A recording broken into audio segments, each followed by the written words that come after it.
m'a fait peur. Je suis bien sur la chaîne de Julien Chiez. Oui, on va encore parler de Julien Chiez, promis. C'est rare, hein, j'en avais pas parlé depuis très très longtemps, mais plot twist, qui n'est même pas un leak. Je vais défendre Julien Chiez. Je vais même compatir avec sa douleur. Il a fait une vidéo, les ovnis officialisés aux USA en 3 vidéos, avec un petit symbole martien, explication. Sur la miniature, c'est le fameux ovni de X-Files, évidemment, qui est dessus. Donc on est clairement dans un titre clickbait, putaclic classique. Évidemment, dans la description, il faut faire attention, il dit « C'est officiel, le Pentagone a officialisé l'existence de 3 vidéos montrant des ovnis. Attention, pas d'extraterrestres, c'est pas des extraterrestres qu'il s'agit, il s'agit d'ovnis. » Bref, par contre, l'interview dure 27 minutes et on parle quasiment que de ça, ou on insinue que ça, mais pas lui. Lui, il est extrêmement dubitatif, extrêmement sceptique, il se fout pas mal de la gueule de son ami, de son interlocuteur, qui au final est également son ami, quand tu fais quelques petites recherches là-dessus. En fait, on va parler surtout de Nico Augusto, ça va être la grande affaire de cette vidéo, et là j'ai fait ce truc, j'ai fait mais qu'est-ce que ça fout sur sa chaîne ce truc? Ça parle pas de jeux vidéo, je me dis tiens il se tente dans un truc un peu complotiste, ça peut être sympa, ça peut être rigolo. Mais pendant tout le truc, la façon de parler de Nico Augusto et sa dégaine me dit quelque chose, me disait vraiment quelque chose, sans pouvoir mettre le truc dessus. Et du coup j'avais commenté, j'avais tweeté, en disant bah merde, Julien Chiez se lance dans le complot OVNI, je m'attendais pas du tout à ça, lol PTDR. Et Serious Matt a dit entre charlatans, pardon copain, il faut bien s'entraider, mais au fait il est où le Season of Even, son exclu Switch au Nico, dont le studio avait réutilisé des assets graphiques d'une autre création et que le studio n'existait pas. Et là j'ai fait ah, je me disais bien que son nom me disait quelque chose, j'étais vraiment comme ça.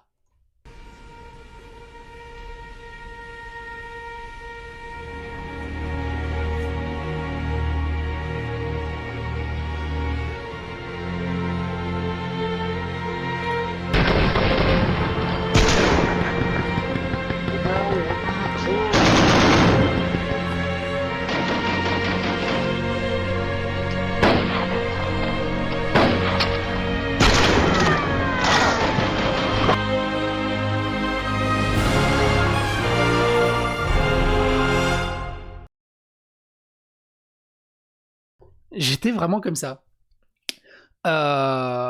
Pourquoi? Alors, la vidéo va être en 2 étapes. On va se regarder d'abord quelques extraits de cette vidéo, où je vais revenir sur quelques argumentaires que Nico Augusto a prodigués pour pouvoir cadrer le personnage, et après on va revenir sur cette histoire de Season of Heaven. Souvenez-vous, c'était le premier jeu leaké, dont Gameblog et Julien Chiez a leaké l'information en ultra avant-première en présentant le jeu comme étant le premier jeu de la Nintendo NX, car à l'époque elle ne s'appelait même pas encore la Switch, et ils ont leaké le Season of Even de son ami Nico Augusto pour... alors attends, on va rater les trucs du début, ça sert à rien, juste que vous voyez un petit peu de gameplay. Oh là c'est fort. Donc ils avaient leaké cette histoire comme étant le premier jeu officiellement officialisé sur Nintendo NX, qui s'appelait pas encore la Switch. Comme je vous l'ai déjà dit, ça date du 20 décembre 2016, et Gameblog en a eu l'exclusivité mondiale avec Julien Chiez à l'article, évidemment. Le jeu n'est jamais sorti, et on va raconter un peu l'histoire derrière ce jeu, derrière ce studio, derrière ces petites magouilles et ces trucs un peu bizarres autour de là. Mais donc ça sera dans la deuxième partie de la vidéo. D'abord, on va regarder la première partie. Alors, il n'y a pas grand-chose. On va pas regarder les 27 minutes, parce que sinon, on pourrait faire une vidéo de 6 heures. Mais je vous invite à regarder, parce que c'est assez rigolo. Si vous regardez la tronche en biais, si vous regardez le Défécator, Astronogeek, vous pouvez retrouver tous les biais de confirmation, tous les argumentaires, les millefeuilles argumentatifs et tout ce qui s'ensuit, des name dropping et tous les trucs invérifiables, mais que ce genre de personnes utilisent à foison. Alors, premier truc, je n'ai rien contre les gens qui croient aux ovnis, moi je n'y crois pas. J'y crois autant aux ovnis que Gus DX croit aux fantômes. Voilà, ça s'arrête à ça. Je pars du principe classique. En 2020, on a tous des appareils photo 4K dans nos poches, et on continue encore à avoir des vidéos et des photos comme si c'était des appareils photo des années 1990. Donc au bout d'un moment, faut arrêter les conneries. Il y a des ovnis qui existent, on l'aurait chopé depuis longtemps en 4K, en 6K, en 8K, on l'aurait su. Comme par hasard, les ovnis sont toujours de nuit dans le Nevada, dans un truc désertique, et il y a un avion de chasse qui passe par hasard ici, comme d'habitude, évidemment. Autre chose, les ovnis, c'est juste des objets volants non identifiés, c'est pas forcément des extraterrestres. Mais pour Nico Augusto, si. Il se contredit un peu dans la vidéo en disant non, c'est pas forcément des extraterrestres, mais il cherche vraiment à ramener le sujet là-dessus, comme on va le voir dans la suite.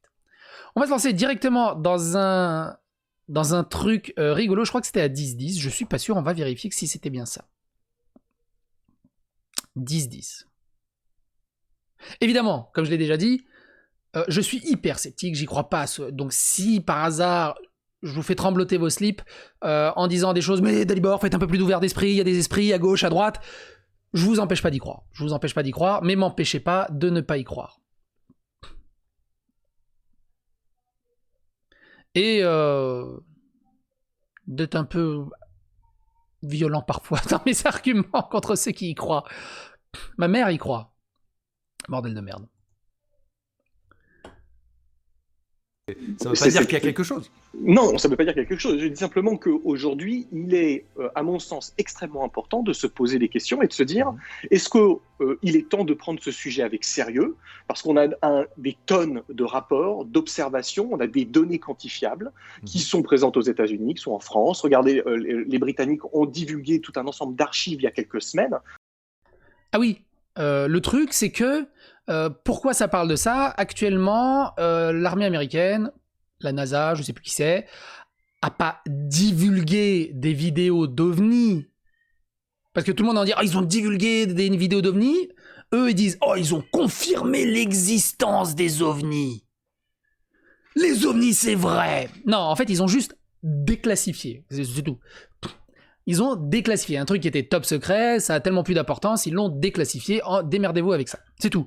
Et ils passent leur temps à déclassifier des trucs, et là, comme ça touche un ovni en particulier, un objet volant non identifié, pas forcément des extraterrestres, ça y est, ils sont tous là-dessus.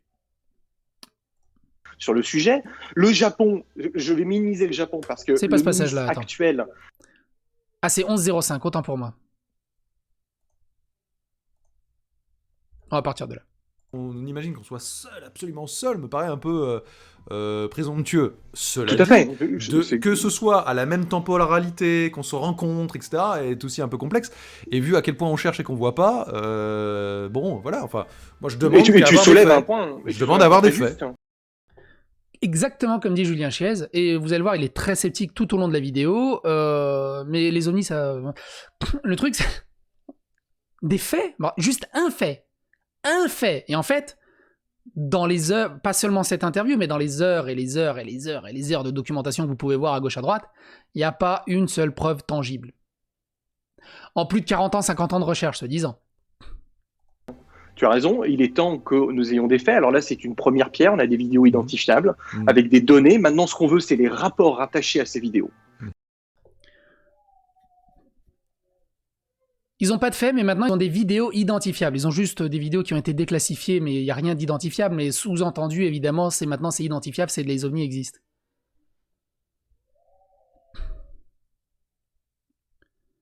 Ah oui. Très pertinent après. Parce que ces rapports existent.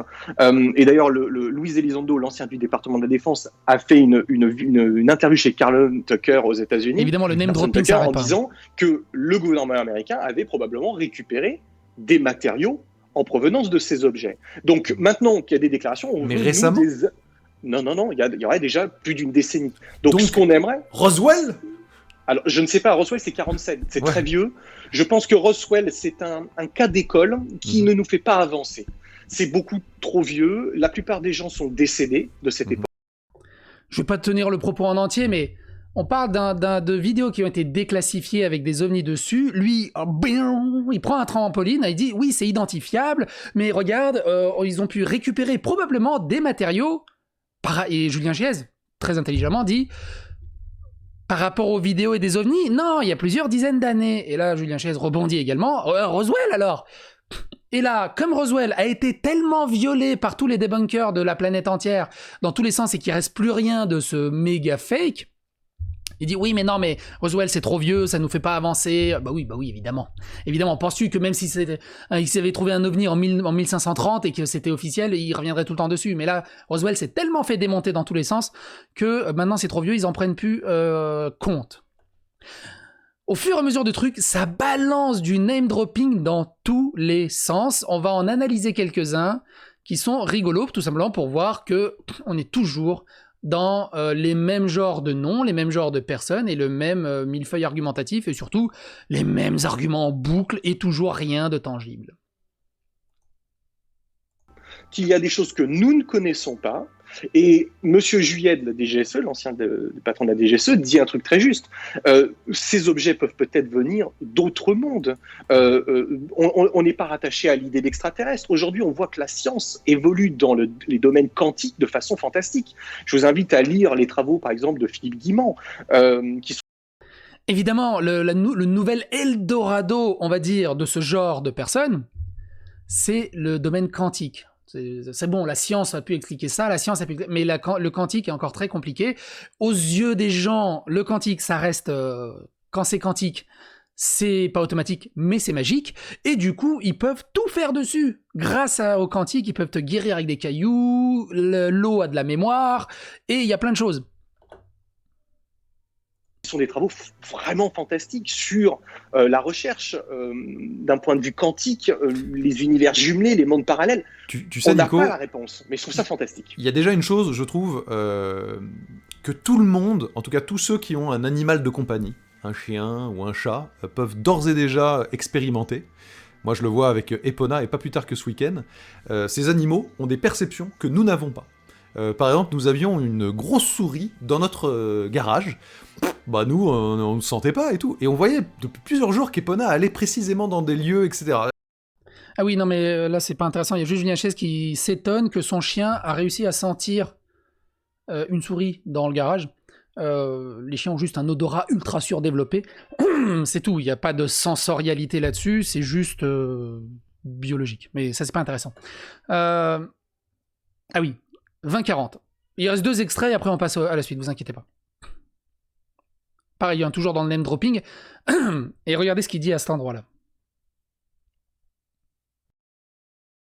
Et sachant qu'aujourd'hui, tu vois, il y a des articles qui vont dans un univers totalement infini, qui ne fait que... Sans parler du fait qu'il vient juste de parler de monde quantique, d'univers parallèle et tout ça.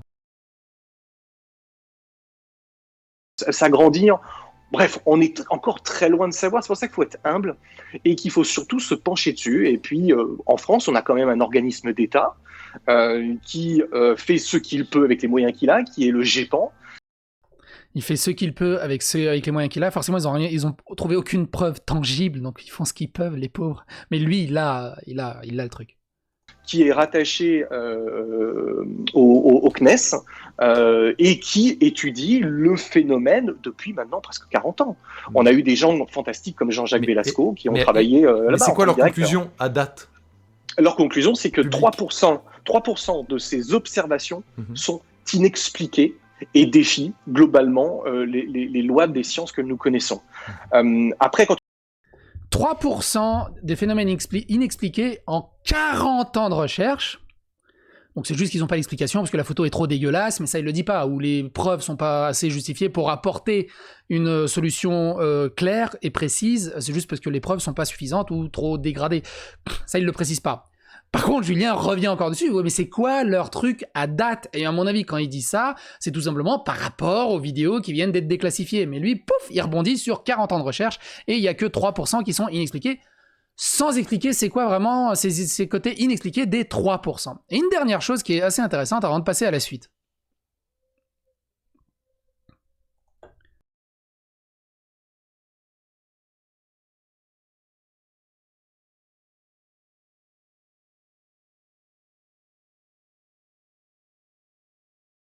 je vous donnerai les liens.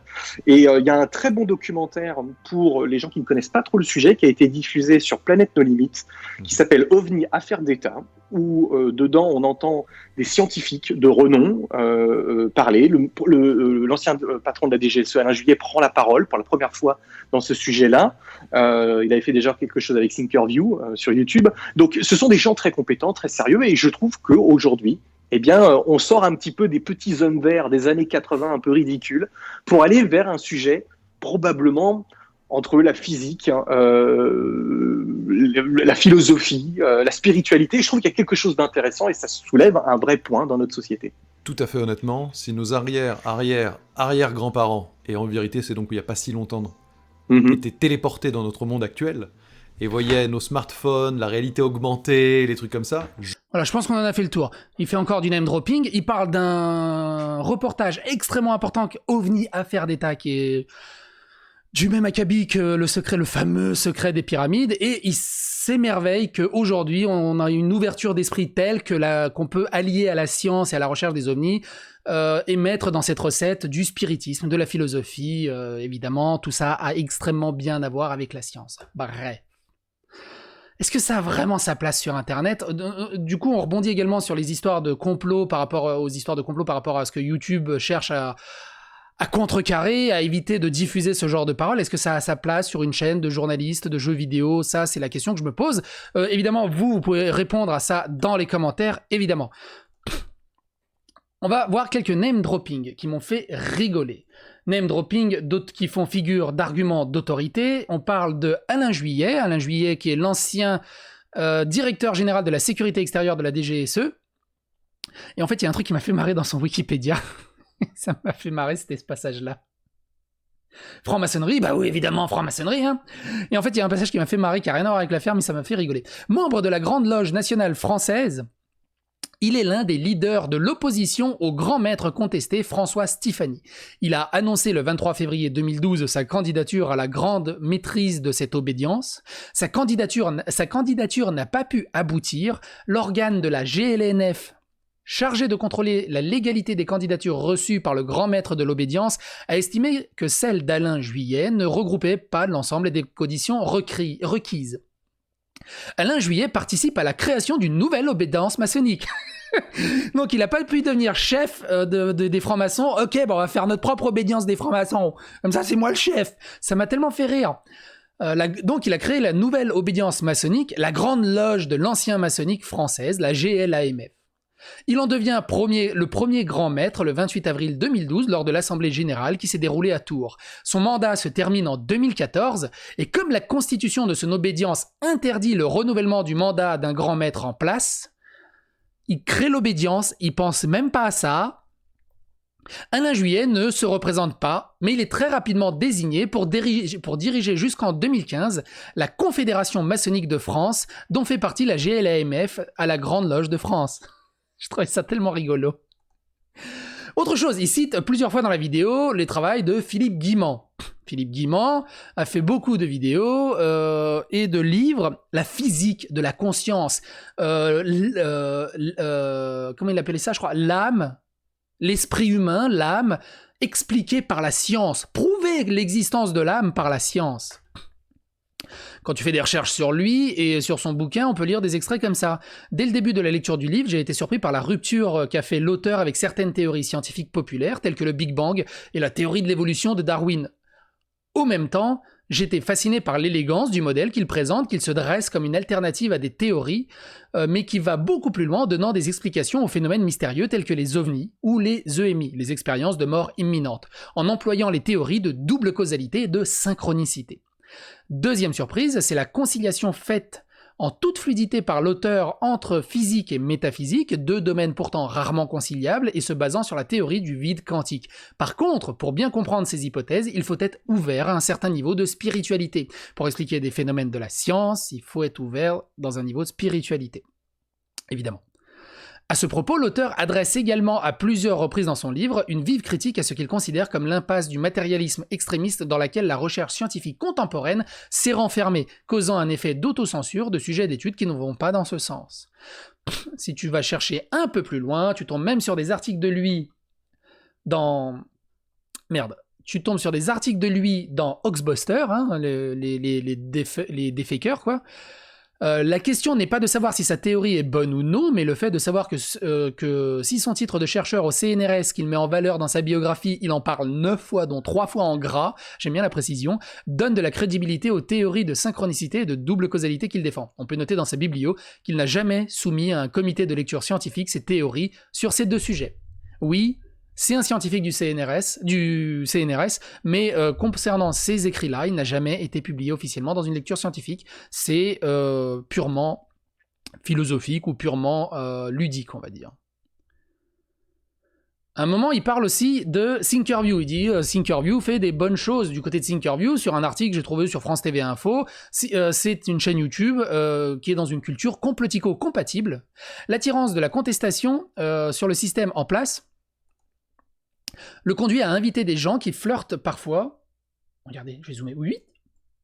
Qui flirtent parfois avec les thèses conspirationnistes, même s'il invite parfois des invités intéressants, on sent qu'il y a une culture complotico-compatible qui est dans la culture du cachet, estime Rudy Reichard, directeur du Conspiracy Watch, un site web consacré à l'information sur le phénomène conspirationniste. Il invite des gens comme Michel Collomb, Kémy Séba, Étienne Chouard ou encore Juan Branco qui participent à cette mouvance complotiste. Il contribue à banaliser la parole de ces gens-là qui n'élèvent pas le débat, il leur donne donc une légitimité, une caution évidente qui accroît leur audience. Il a une vision de la démocratie qui serait un théâtre d'ombre avec l'idée que ceux qui gouvernent réellement ne sont pas ceux que l'on croit. Vous savez, le fameux homme à la cigarette de X-Files, ou l'homme sombre dans Mass Effect.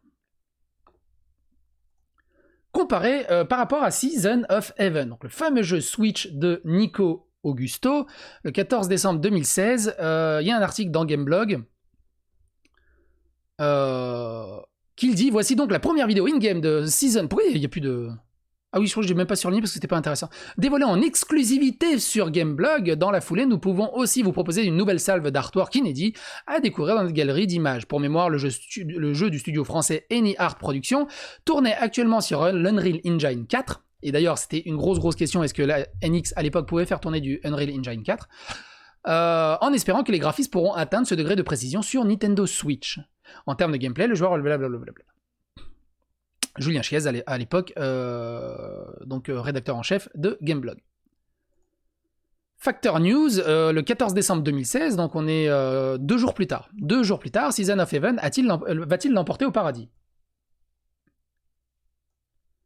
Factor News dit ceci. Soyons honnêtes, on ne prend pas Any Art Productions au sérieux depuis que son fondateur Nicolas Augusto, qui a failli entrer dans le FBI et faire partie du casting of Sons of Anarchy, mais a préféré finalement faire vendeur de jeux vidéo dans une boutique suisse et chasser des fantômes sur la TNT. Chacun ses priorités. Alors, si vous cherchez du côté de Nico Augusto, il a traîné dans des bails pas possible, on va pas faire une vidéo de 8 heures, évidemment. A expliqué donc la manière... Alors, préféré... Il est où le début? Ah voilà, depuis que son fondateur Nicolas Augusto a expliqué la manière dont il dirigeait son studio, installation à Los Angeles, parce que c'est là qu'il faut être, multiplication des projets autofinancés tout azimut, gestion étrange de la priorité. Établi en 2014 à Burbank, le studio avait finalement fermé au début d'année lorsque la boîte s'est retrouvée au cours de Love Money. Faute d'avoir trouvé des éditeurs pour ces 4 jeux en développement, le principal... Season of Heaven, qui avait été pitché à Nintendo à l'aide d'un vertical slice, c'est quoi un vertical slice? Réalisé sur Unreal Engine 4, s'est retrouvé recyclé en livre et audiobook. Une histoire de gamin autiste, de bulldog français, mais surtout d'adjectifs qualificatifs si on en croit les extraits. Bref, l'histoire aurait pu s'arrêter là. La vidéo a été publiée aujourd'hui, il s'agit d'une capture du proto réalisé sur Unreal Engine 4 en espérant que les graphismes pourront atteindre ce degré de précision de Nintendo Switch, Dixit Gameblog. Pour résumer, Any Art n'a plus de locaux, de l'aveu du fondateur du studio le mois dernier. Any Art n'a probablement pas de dev kit Switch. Dans le cas contraire, il aurait été soumis au même NDA que tous les autres développeurs tiers, sachant que c'était juste avant le reveal de la Nintendo Switch. Any Art n'a pas d'éditeur, sinon la com ne serait pas gérée par nos chers confrères de Gameblog. Mais Any Art a au moins le sens du timing et de l'à-propos pour sa communication, en annonçant la première exclusivité Switch avant même que Nintendo et les développeurs tiers officiels ne présentent leur line-up, avant même d'être officialisés par Nintendo. En gros, ils avaient rien. Ils allaient au bluff. Tu bluffes, Martoni. Ils ont fait croire que c'est bon, ils ont été licenciés par Nintendo, ils ont été validés, c'est l'exclu Switch. Alors que dalle. Que dalle. On imagine que l'idée derrière est de chercher des fonds pour remonter une structure, profiter du buzz pour chercher un éditeur, voire lancer un Kickstarter. On aura probablement plus de détails lundi prochain lors de la publication du trailer. Donc le trailer est sorti, il n'y a pas eu de Kickstarter, il n'y a pas eu d'éditeur, il n'y a personne qui les a repérés, il n'y a personne qui a signé pour ce jeu, et aucun des autres projets. Il y a une énorme interview du 24 octobre 2016 des Share Players sur l'aventure et le pitch du jeu derrière Season of Heaven de Nico Augusto, 2h30. Share Player, je sais plus comment il s'appelle lui, je sais plus comment il s'appelle, mais il fait une excellente interview de ce côté-là. Il fait un taf assez cool d'ailleurs du côté des Share Players de ce côté-là. Si vous n'avez pas 2h36 à regarder, il y a une chaîne, Kiradis, qui a fait un résumé un peu rigolo, piquant, de 6 minutes sur cette affaire, avec un petit montage dynamique assez rigolo. Le jeu n'est pas sorti, du coup Nico Augusto en a fait un livre, les Saisons du Paradis. Ce qu'on peut... Alors, l'article est juste énormissime pour les Saisons du Paradis, on va juste lire un petit extrait. Avant toute chose, il est nécessaire de préciser un léger, que dis-je, minuscule tout petit truc sur Nico Augusto, parce que vous voyez, malgré notre bêtise assumée, qui moque le créateur nombriliste et en faisant l'équivalent... Alors c'est très à charge, en faisant l'équivalent de David Cage dans nos pages, il existe un autre Nico Augusto, un Nico Augusto qui existait bien avant le tycoon du jeu vidéo à l'américaine, un Nico Augusto qui était un tycoon de la chaîne du câble, un Nico Augusto pour qui RIP, c'est son émission de chasseur de fantômes qu'il faisait sur le câble, un peu comme Gus DX, mais pareil que Gus DX, est une affaire sérieuse à tel point qu'il donne aujourd'hui des cours payants de chasse aux fantômes. Bref, un Nico Augusto qui croit dur comme fer au paranormal, ou qui, du moins, fait preuve d'un enthousiasme non fin à l'égard des théories classiques du domaine, grands anciens, différents plans d'existence, etc., en même temps que d'un scepticisme exacerbé à l'égard précisément des sceptiques, les sceptiques contre les sceptiques. Des sceptiques du paranormal, ce qui va à beaucoup d'entre nous d'être bloqués sur Twitter. Si cette autre facette du personnage vous intéresse, au second comme au premier degré, vous pouvez vous rendre sur sa page Facebook où se déroulent des lives qu'il aborde, entre autres, sur ces sujets, que ce soit la découverte avérée d'artefacts aliens en Amérique du Sud, l'incroyable précision du documentaire La révélation des pyramides, ou encore la physique quantique qui prouve l'existence d'univers parallèles. Et là, on a une déclassification d'objets volants non identifiés, là, c'est des ovnis. Et vous savez quoi, on s'en bat les couilles.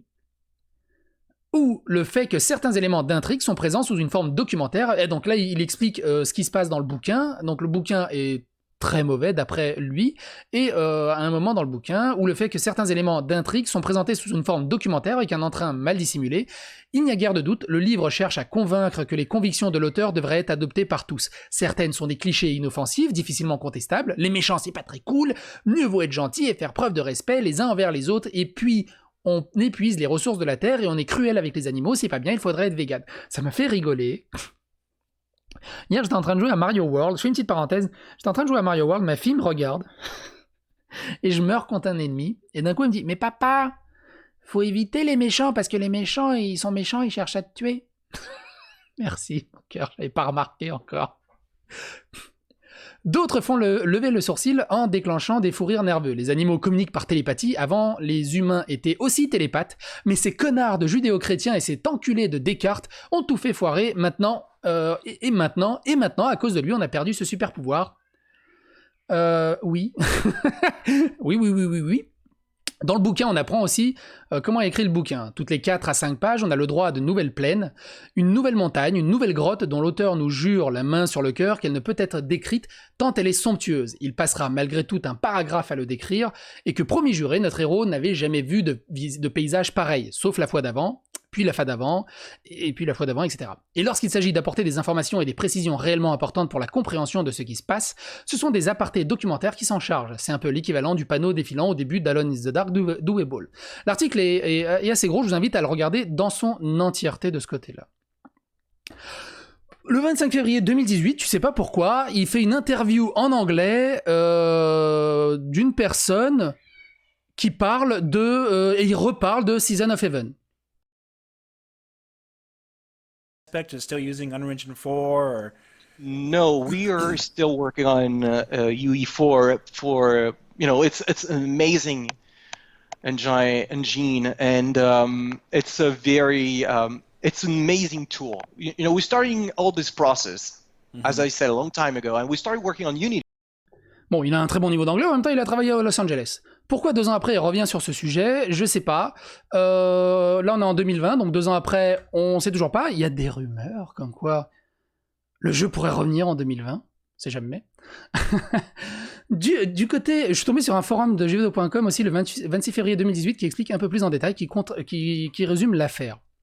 Sans oublier qu'on a mené notre petite enquête avec un pote journaliste, un vrai journaliste, qui a fait énormément dans le journalisme jeux vidéo aussi. Il s'avère que sa page Facebook est gérée par une agence, que voici, c'est de l'or. J'avais pas remarqué le jeu de mots. Je te laisse vérifier. Sa société, Any Arts Productions, n'est répertoriée nulle part dans les carnets d'adresses presse. La seule façon de les contacter, c'est via leur page Facebook, Twitter ou YouTube. Ils n'ont pas de site officiel, pas de numéro de téléphone, pas d'adresse mail, bref, c'est tout sauf professionnel et c'est carrément nébuleux. Leur studio n'a même pas d'adresse physique, ils prétendent être à Burbank aux USA, mais il est strictement impossible de le vérifier, là où pour n'importe quel autre studio, tu trouverais une adresse sans difficulté. Alors, j'ai trouvé une adresse où il y a bien précisé Any Art Studio à Burbank. Donc je sais pas s'ils sont... Je l'ai trouvé assez rapidement de ce côté-là. Bon, bref. Mon pote connaît un des types qui dit avoir bossé sur le jeu. C'est un type qui s'est spécialisé dans le développement sous Unreal Engine, qui a écrit plusieurs bouquins sur le sujet.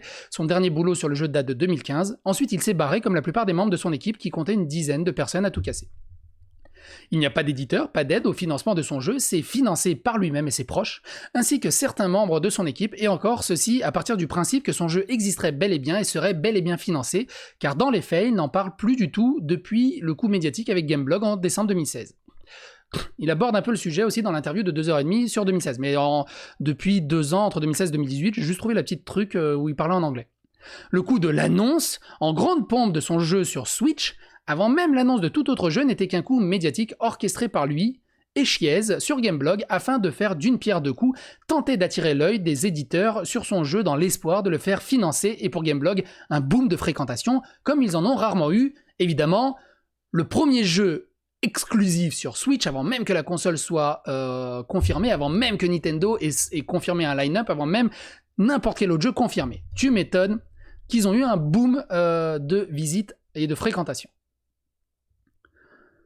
Sur le site officiel, donc Les Saisons du Paradis, il vend son livre. Il vend son livre qui va sortir, sorti septembre 2020, les dossiers X, les dossiers du siècle. Et dans ce livre, il explique, lorsque le professeur Alan G. Hynek fut encore en vie, il disait « Il y a trop de preuves ». Mais trop de preuves de quoi, me direz-vous? Vous comprendrez le sujet que je vais creuser avec vous et vous partager mes années de réflexion, de travaux. Vous allez découvrir que c'est un sujet complexe qui remet un certain nombre de choses en question. Je vous prie de me faire confiance, et d'aller jusqu'au bout et de ne pas avoir peur des faits. Avant de partir dans ce voyage troublant, je vais me présenter un peu pour ceux qui ne me connaissent pas. Je m'appelle Nico Augusto. J'ai dévoué près de 15 ans à tenter de comprendre la réalité de ce que l'on appelle les phénomènes paranormaux. Certains d'entre vous me connaissent par l'émission documentaire RIP diffusée sur Planète No Limit. Ma dévotion personnelle pour ces sujets m'a souvent valu les railleries et le blacklistage, comme on dit. Sachant que c'est lui qui banne les gens. Se poser les questions interdites dans notre société néo-capitaliste dictée par un courant de pensée unique et de la bienséance est dangereux. Vos amis, vos proches, vos collègues ne vous regardent plus du même œil. Et pourtant, et si vous étiez dans le vrai, et qu'ils étaient seulement ignorants, ne devrions-nous pas les aider à découvrir l'information cachée par nos gouvernements et par des groupes influents? Je ne vous laisserai pas la place à la conspiration de bas étage. Tout au long des chapitres que vous allez lire, je serai factuel sur la situation du questionnement de l'existence des ovnis. Asseyez-vous, prenez des notes et abandonnez vos convictions politiques, vos croyances et vos sensibilités, votre cerveau, et devenez con. J'ai le droit de dire que c'est un charlatan complotiste ou quoi que ce soit. Au bout d'un moment, j'en ai marre de tourner autour du pot.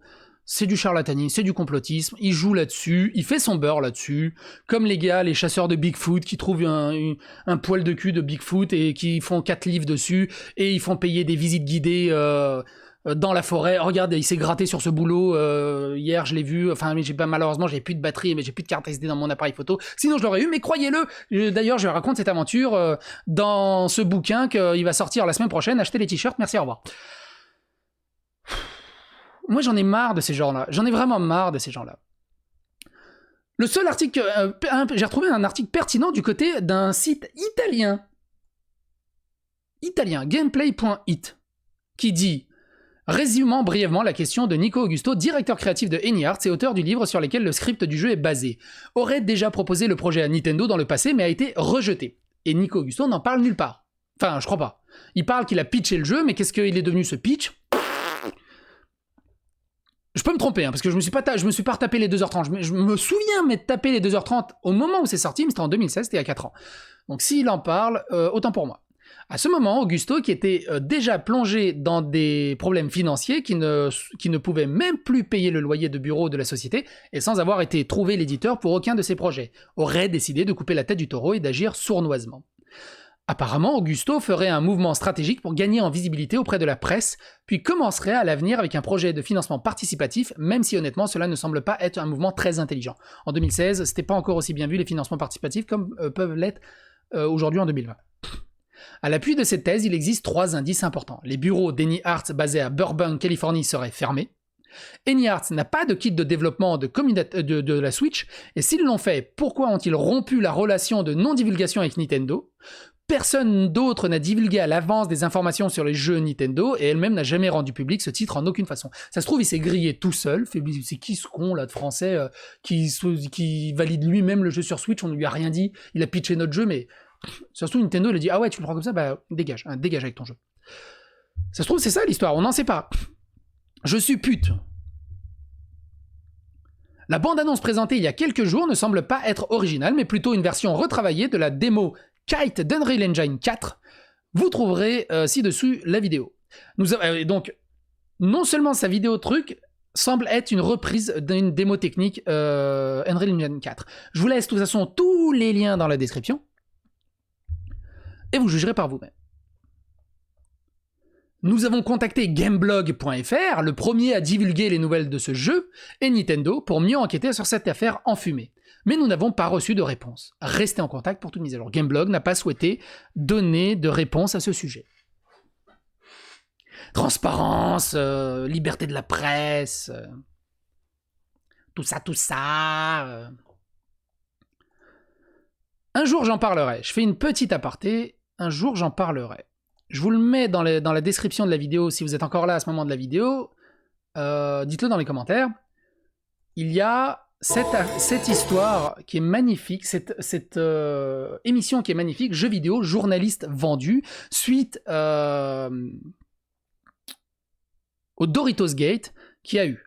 Le journaliste d'Arrêt sur Image a contacté plusieurs journalistes, dont Gameblog, Julien Chiez, jeuxvideo.com, Canard PC et un autre que j'oublie, pour parler est-ce que les journalistes de jeux vidéo sont des vendus. Il y a des passages qui sont putain d'épiques, et un jour je me suis dit, on se refera peut-être une vidéo intégrale où on reviendra sur tous les propos, elle dure 1h42. Je me suis dit, un jour, on la fera, parce qu'il y a vraiment des moments qui sont ultra épiques, notamment des arguments du côté de Canard PC, mais aussi également des arguments incroyables de Daniel Schneiderman, le journaliste de Arrêt sur Image, qui en vient pas ses yeux, et fait... Attends, c'est ça que vous appelez la liberté de ton et ne pas être dévendu sérieux? Vous trouvez ça normal? Enfin, il en perd ses lunettes. À un moment, il enlève, je crois, il enlève ses lunettes. Mais c'est pas possible, ce que j'entends là, c'est pas possible. Mais ça, c'est une autre affaire. Du côté du Twitter de Nico, on apprend « Want to see more about Fox Project ». Apparemment, il travaillerait sur un jeu X-Files. Et ça date il y a pas longtemps, ça date du 12 avril. Hein. Want to see more about Fox Project hashtag X-File game. Here come a second heart from Anyarts Prod qui a fermé, qui a plus d'adresse, mais apparemment, il travaille sur X-File. The World Production requires 7 people, game design document, art, mood, palette, prototype and story. Carol Quentin. J'ai pas vu pourquoi je l'ai dit en anglais. Pourquoi c'est tombé à l'eau? Histoire de droit. Et il dit pas que c'est tombé à l'eau. Enfin, je crois pas. Je raconterai tout cela dans des posts. Ok. Bon, encore une autre affaire, on dirait, qui date d'il y a pas longtemps. Quand tu regardes sur son Facebook, ça parle que de UFO, comme je l'ai dit, le secret oh putain, le secret des pyramides, OVNI affaire d'État. Est-ce qu'on a une conscience prouvée par la science? Évidemment, tous les trucs, ça y est, ça il se garde bien de le dire dans la vidéo de Julien Chiez, il reste relativement neutre, il parle pas de tout ça, mais par contre sur les réseaux sociaux, il dit ouais ça y est, les UFO sont là, c'est la preuve ultime qu'on attendait depuis 40 ans, 2 grosses bombes dans 30 minutes, soyez prêts bordel de merde les amis, achetez mon bouquin qui va sortir bientôt et qui sort toutes ces adresses. Et on va se terminer sur un dernier truc. Parce que mine de rien, on est presque à 40 minutes de vidéo. On va se terminer sur un dernier truc qui est juste extrêmement pertinent. Astronogeek a fait plein de vidéos sur le sujet, il en a juste marre, et il a fait une série de tweets qui est extrêmement pertinent et qui terminera très bien cette vidéo. Donc il répond justement bon, cette fois vous êtes prêts à discuter du phénomène OVNI avec sérieux? Quand d'autres pays avancent, nous, la France, on s'enlise. Merci à Monsieur Juillet, ancien boss de la DGSE, de nous éclairer. À quoi une visio avec Astronogeek, histoire d'avoir un sujet un peu approfondi. Astronogeek, même DR, c'est pas le mec méprisant et persuadé d'avoir toujours raison. Il a des bons arguments, Nico aussi. Si les deux côtés se rencontrent, ça donnerait quelque chose d'intéressant. Non. Astronogeek dit: je me suis longuement exprimé sur le sujet, j'ai avancé des preuves et des démonstrations reproductibles, j'ai mis en évidence l'incompétence des ufologues et je n'ai pas envie de participer à un débat qui ne serait qu'un étalage du millefeuille argumentatif. Je vois pas pourquoi je devrais rouvrir le débat chaque fois que quelqu'un refuse de voir la vérité en face. J'ai bossé avec des spécialistes, des professionnels du domaine et des chercheurs, et de leurs travaux sont bien plus convaincants que ceux des chercheurs de véritude. Un débat dans le domaine se résumerait pour moi à révéler constamment les faiblesses des preuves adverses. Désolé, mais j'ai des heures de programme là-dessus sur ma chaîne. Apportez quelque chose de neuf, sinon je suis pas intéressé. Les preuves les plus souvent avancées, je les ai toutes démolies, donc que je le fasse seul ou devant quelqu'un, ça ne changera rien. Il y a autre chose qu'il dit qui est plus intéressant. C'est où? Ne dis pas qu'il les a supprimés.